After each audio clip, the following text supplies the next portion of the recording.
কলকাতার street food যারা ভালোবাসেন তারা এক নামে চিনতে পারবেন ডেকার্স লেন। ডেকার্স লেন যারা স্ট্রিট ফুড ভালোবাসেন শুধু তাদের জন্য নয়, নিত্য নৈমিত্তিক যাদের ওই রাস্তায় যাওয়া আসা করতে হয়, যারা কাজে যান, চট করে সস্তায় খেয়ে নিতে চাইলে ডেকার্স লেন অন্যতম একটা জায়গা। সেই ডেকার্স লেনে এখন তো আর গ্যাস মিলছে না, তাহলে ডেকার্স লেনে কাঠকয়লায় রান্না হচ্ছে, কিন্তু তাতে খরচ যাচ্ছে বেড়ে। এই অবস্থায় ডেকার্স লেনের তাহলে খাবারের দাম বাড়বে? আমার সঙ্গে বিশ্বজিৎ রয়েছে সরাসরি। বিশ্বজিৎ, উপায় নেই, খাবারের দাম তো তাহলে বাড়াতে হবে। শুধু তাই নয়, ডেকার্স লেন মানে হরেক রকম খাবার, সেই রকমারি খাবারের মেনু চার্টও তো এবার বোধহয় আস্তে আস্তে ছোট হতে শুরু করবে।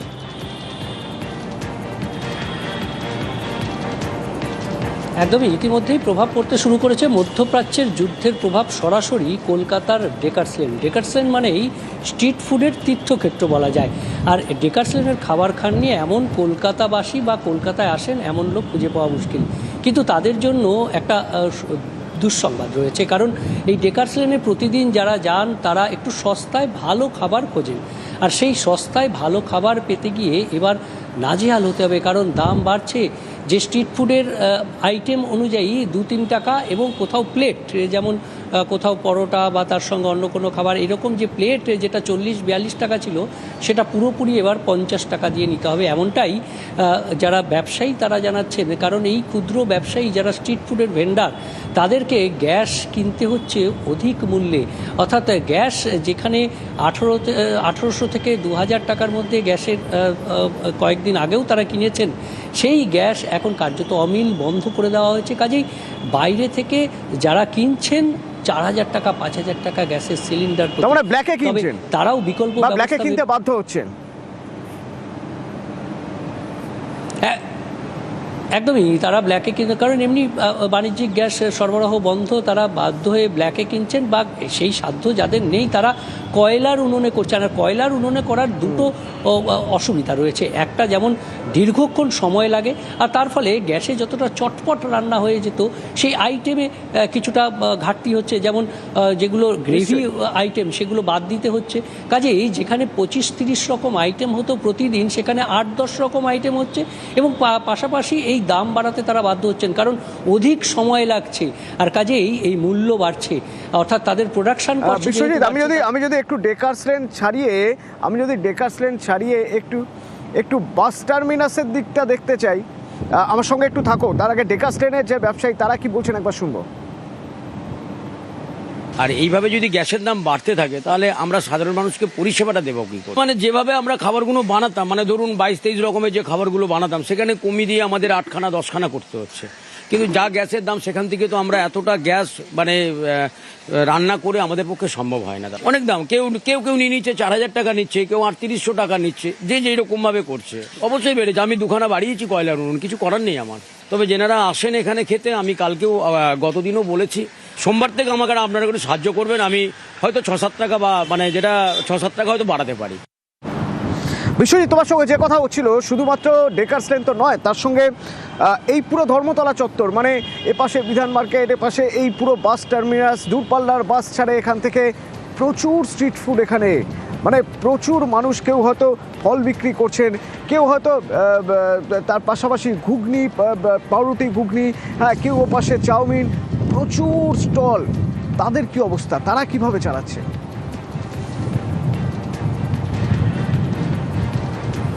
দেখো, দেশের মধ্যে কলকাতা স্ট্রিট ফুডের ক্ষেত্রে অনেকটা এগিয়ে সস্তায় ভালো খাবার দেওয়ার ক্ষেত্রে, এবং সেক্ষেত্রে ধর্মতলা হোক বা ডালহৌসি, সমস্যাটা একই রকম। কারণ যেখানে এই গ্যাস যারা সস্তায় খাবার দেন, তাদের পক্ষে এরকম প্রায় ডাবল মূল্যে, অধিক মূল্যে এই গ্যাস কেনা ব্ল্যাক মার্কেট থেকে তাদের কাছে দুঃসাধ্য ব্যাপার। আর তাই তারা ফিরে যাচ্ছেন সেই কয়লার উনুনের ক্ষেত্রে। আর এই কয়লার উনুনের ক্ষেত্রে যখনই তারা ফিরে যাচ্ছেন, তখন যেমন কয়লার উনুনে সংখ্যা বাড়াতে হচ্ছে, তেমনি আইটেমকে তারা কমাতে হচ্ছে। অর্থাৎ বেশি পদের খাবার বা রকমারি খাবারের ক্ষেত্রে তাদের একটা প্রভাব পড়ছে। আর স্বাভাবিকভাবেই সেই প্রভাবটা গিয়ে পড়ছে ক্রেতাদের উপর। ব্যবসায়ীরা তাদের প্রোডাকশান কম করছেন, সেহেতু মূল্য বাড়ছে এবং সেই মূল্য হয়তো আগামী দিনে ধীরে ধীরে এই মূল্য বৃদ্ধি, অর্থাৎ যারা ক্রেতারা খুব সস্তায় স্ট্রিট ফুড খেতে চান বা খেতে আসেন, বা বাইরে থেকে যারা কলকাতায় আসেন তাদের একমাত্র ভরসা এই স্ট্রিট ফুড, সেক্ষেত্রে ভবিষ্যতে অর্থাৎ 2-1 দিনের মধ্যেই হয়তো এই পরিস্থিতি চলতে থাকলে গ্যাস যদি সত্যিই দুর্মূল্য থাকে বা বাণিজ্যিক গ্যাসের সরবরাহ বন্ধই থাকে এই ধরনের স্ট্রিট ফুডের বিক্রেতাদের কাছে, তাহলে হোটেল বা স্ট্রিট ফুডের এই বিক্রেতাদের কাছে বাণিজ্যিক গ্যাস যদি না পাওয়া যায় তাহলে তারা দাম বাড়াতে বাধ্য হবেন। পাশাপাশি রকমারি খাবারের, স্ট্রিট ফুডের যে একটা বৈশিষ্ট্য যে রকমারি খাবার খুব সস্তায় খুব সহজলভ্য, একদম ফুটপাতে বসেই খাওয়া যায়, সেই বিষয়টাতে ভবিষ্যতে একটা অসুবিধার সম্মুখীন হতে হবে, একথা বলাই বাহুল্য। আর সেটাই হতে চলেছে কলকাতার ধর্মতলা হোক বা ডালহৌসি, যে কোনো স্ট্রিট ফুডের ক্ষেত্রে। অতুল, ধন্যবাদ। গ্যাস জ্বালাতাম, কিন্তু গ্যাসের দাম এখন ডবল বলছে, তার জন্য এখন কয়লা ইউজ করছি। আগে কত গ্যাসের দাম বলতো, এখন কত? 1800-1900 লিতো, এখন 4000 টাকা বলছে। সমস্যা তো হচ্ছে। এখন লোক কয়লা ইউজ করে নিচ্ছে, কিন্তু ছোটোখাটো আমাদের চলে যাবে, কিন্তু কয়লা ইউজ করতে হবে, না করলে কি করব? গ্যাস না পেলে কি করব? দোকান বন্ধ করে দেবো? চালাতে তো হবে। খুব সামান্যই খাবার যাতে পেট ভরে খাওয়া যায়, অন্তত খুব সামান্যই আয়োজন, মা ক্যান্টিন। 5 টাকায় পেট ভরে খাওয়া যায়, কিন্তু সেই মা ক্যান্টিন বিভিন্ন জায়গায় বন্ধ হয়ে যাচ্ছে। আমি যদি ঘাটালের ছবি দেখাই আপনাদের, ঘাটালের মা ক্যান্টিন আজ থেকে বন্ধ, যার উপর নির্ভর করেছিলেন প্রচুর মানুষ, যারা নিয়মিতভাবে দুপুরে বিভিন্ন জায়গায় কাজ করেন, সেখানে বিভিন্ন জায়গা থেকে কাজ করে তারা এসে দুপুরে একটু খেয়ে যান, কারণ সস্তায় পুষ্টিকর খাবারটুকু মেলে। বন্ধ করতে হলো কেন? গ্যাসের অভাব। বিকল্প কোনো ভাবনা চিন্তা? আমার সঙ্গে রয়েছে সরাসরি সুকান্ত।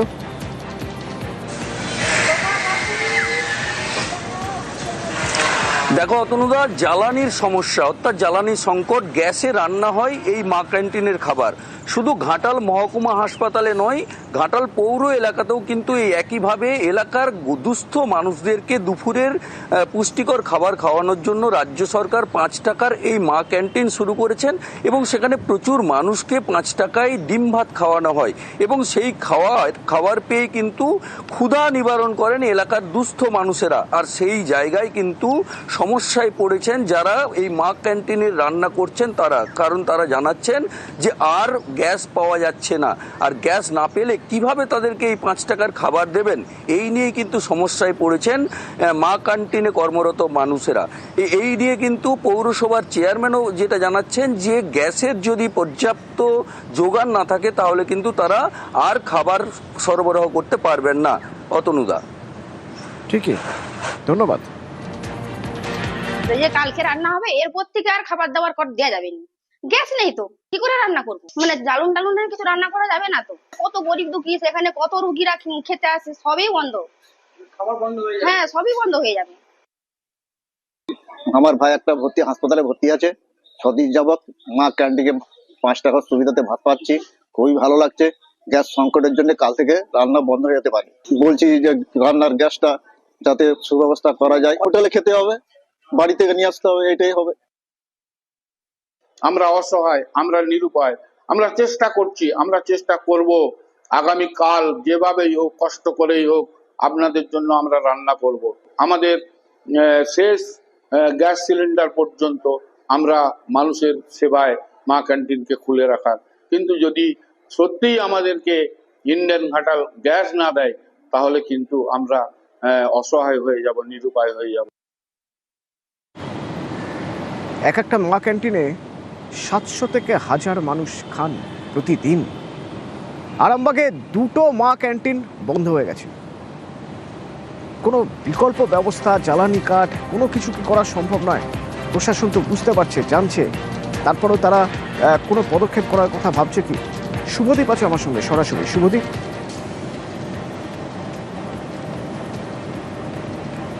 একেবারে একেবারেই দেখো আরামবাগ শহরের মধ্যেই এই মা ক্যান্টিন দুটি চলে, একটি মেডিকেল কলেজ চত্বরে এবং একটি আরামবাগের যে পাড়ের ঘাট রয়েছে সেখানে চলে।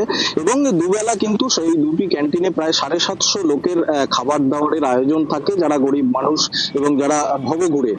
কিন্তু গত দুদিন ধরে কিন্তু মা ক্যান্টিনে রান্না বন্ধ রয়েছে এবং অসহায় যে মানুষগুলো তারা দাবি তুলেছেন যে কোনোভাবে যদি সম্ভব হয় তাদের একবেলার অন্তত খাবারের যদি ব্যবস্থা করা যায়।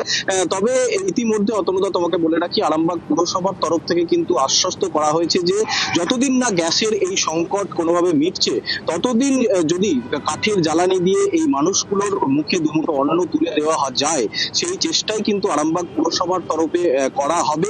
যদিও এখনো পর্যন্ত রান্না চালুর কোনো খবর এখনো পর্যন্ত আমাদের কাছে নেই, তবে দু একদিনের মধ্যেই কিন্তু তা চালু করবেন বলে আরামবাগ পুরসভার চেয়ারম্যান সমীর ভান্ডারী তিনি আশ্বাস দিয়েছেন। তবে অসহায় মানুষগুলো তারা দাবি তুলেছেন যে গ্যাসের সংকট যদি এভাবে চলতেই থাকে পুরসভার পক্ষে কাঠের জ্বালানি দিয়ে কতদিন এভাবে রান্না করা সম্ভব। তাই তারা চাইছেন যদি রাজ্য সরকার বা কেন্দ্র সরকার যদি গ্যাসের সংকট দূর করার জন্য পর্যাপ্ত ব্যবস্থা করে, সেদিকেই কিন্তু তারা এই গরিব মানুষগুলো কিন্তু তাকিয়ে রয়েছেন। অতনুদা। রান্না তো করতে পারছি না গ্যাসের লেগে রান্না কি করে খাবার দেবো আমি খুইয়ে দিকে আবাসির দিকে কি করে আমি খাবারটা দেবো? গ্যাস নাই, কাঠের হচ্ছে কাজ সমস্যা পড়ে গেছে। এই কাঠের উনুন নিতে যদি করে আবাসির দিকে তো রেতে ভাত দিতেই হবে। মা ক্যান্টিনকে দুপুরের খাবার দিয়ে দেওয়া হতো, মা ক্যান্টিন বন্ধ হয়ে গেছে, তাহলে আমি কিভাবে খাবারটা দেবো আবাসির দিকে বলুন? কবে থেকে বন্ধ হলো? মঙ্গলবার থেকে বন্ধ হয়েছে। গোটা বিশ্ব একটা সংকটের মুখোমুখি। সেই জায়গায় তৃণমূল কংগ্রেসের এই নোংরা রাজনীতি না করে, মানুষের মধ্যে প্যানিক সৃষ্টি না করে, যুদ্ধজনিত পরিস্থিতি আরও বড় হলে খাদ্যে স্বয়ংসম্পূর্ণ এবং জ্বালানিতে স্বয়ংসম্পূর্ণ ভারতবর্ষের সেই ক্যাপাসিটি তৈরি হয়ে রয়েছে।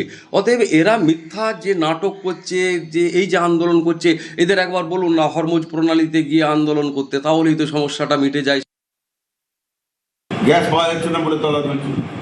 কত গরিব মানুষ খেতেন ওখানে, পয়সা দিয়ে 5 টাকা করে সবাই খেতেন, কিন্তু অনেকেরই পয়সা ছিল না, 20-25 জন এক্সট্রা খেত, তাদের কাছে আমার পয়সাও নিতাম। কত মানুষ খেত সারাদিন? 400-র বেশি লোক খেত। তো সেই মানুষগুলো আজকে না খেতে পেয়ে রাস্তায় মুড়ি কিনে খাচ্ছে। হসপিটালে যে রোগীদের খাবার দেওয়া হয় সেটা তো গ্যাসে রান্না হয়, সেখানেও তো খাবার বন্ধ হয়ে যাচ্ছে।